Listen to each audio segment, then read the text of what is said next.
বন্ধুরা, মায়ের রান্নাঘর দিয়ে বলছি। আজকে আমি পোষ রান্না করছি নিরামিষই, কারণ শ্রাবণ মাস তো। আর রোজ খাওয়া সবই খুবই ভালো শরীরের পক্ষে।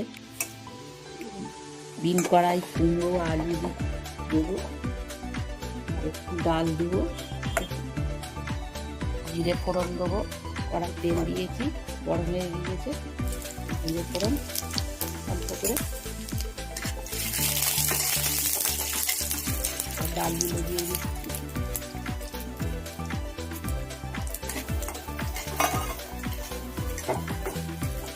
হালকা ভেজে নেব। এর উপরে সব দিয়ে দেবো আনাজগুলো,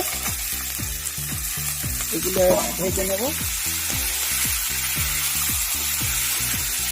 লঙ্কা